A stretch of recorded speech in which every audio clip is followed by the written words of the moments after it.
This is the new POCO X8 Pro Max. Sounds familiar? Well, POCO is clearly going for a different route with this release. You see, this is the very first POCO X series model that has a Max in its name. We've known about the POCO X8 Pro for a while now. The Pro Max variant doesn't just mean a bigger screen, it also means a more powerful chipset and a bigger battery. But besides going for an Apple-like naming scheme, what does the POCO X8 Pro Max bring to the table? Let's find out in this review. I'm your host CJ, roll that intro.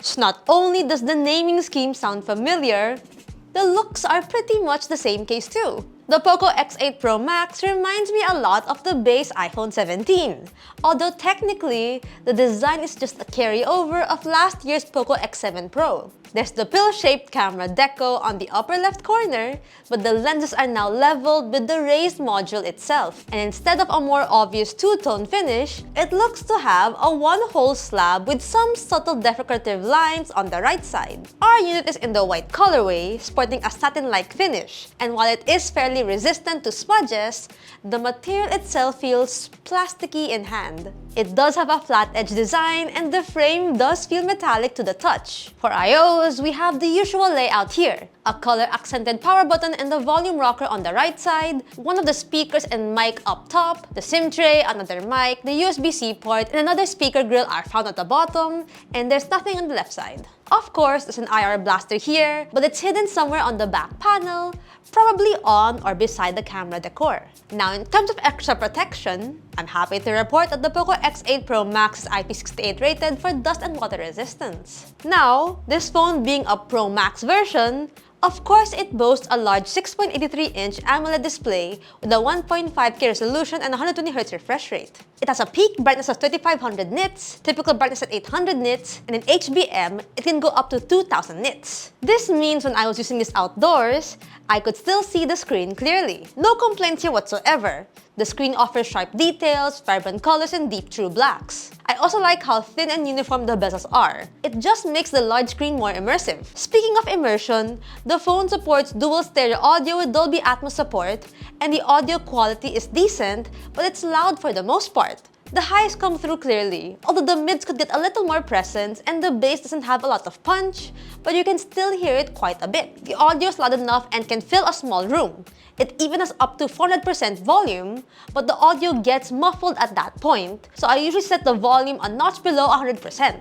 In case you're wondering, there's also Gorilla Glass 7i on top, providing some degree of scratch resistance. For biometric security, the phone handles both face unlock and on-the-display fingerprint sensor. Notably, it's already using an ultrasonic sensor, so it's more reliable and a tad bit faster at reading my print, unlocking the phone almost instantly, so that's a plus. Moving on to cameras, I'm afraid the Pro Max moniker doesn't really apply here. Just like the POCO X8 Pro, the X8 Pro Max has the exact dual rear setup, except for having a more capable sensor. It has a 50-megapixel main shooter with OIS support, along with an 8-megapixel ultra-wide lens. Up front is a 20-megapixel selfie camera. Looking at our sample shots, the image quality looks nice, especially with images taken from the main sensor. The clarity is on point with accurate color reproduction and surprisingly good dynamic range. Portrait shots look great with natural-looking bokeh and have a good subject and background separation. I like that the colors are consistent even at different zoom levels,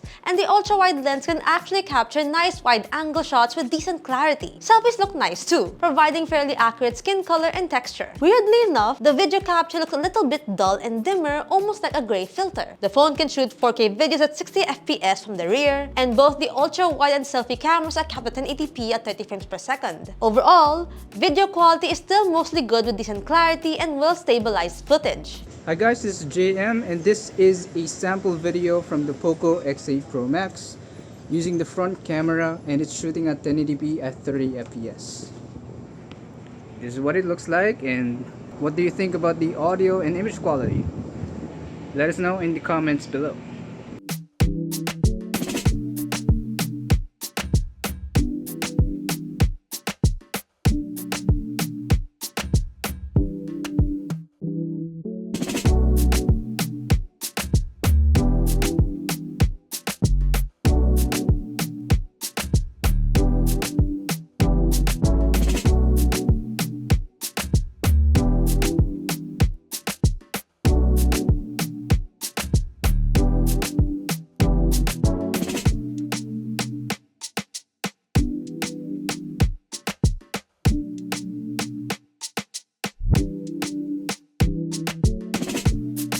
Now moving on to performance, this is where the POCO X8 Pro Max starts to brag some rights. Under the hood, it boasts a MediaTek Dimensity 9500S, which is the 3nm chip, so we're expecting some flagship level performance here. Our benchmark results actually vouch for us, with the phone getting over 3 million points in Antutu version 11. It even gets good graphical performance, with its 3D Mark wildlife result being maxed out, and its wildlife extreme result averaging about 37 FPS. Setting the numbers aside, doing productivity tasks, multitasking, and especially gaming, the POCO X8 Pro Max has no sweat juggling those. Casual games with Mobile Legends ran smoothly at up to 120 FPS with high graphics settings enabled, and more demanding ones like Wuthering Waves also ran decently even at maxed out graphical settings. The phone does heat up quite a bit, as expected from tweaking graphics to the highest settings possible, so I'd suggest keeping them at medium settings to avoid overheating. On the software side, the POCO X8 Pro Max ships with HyperOS 3 based on Android 16.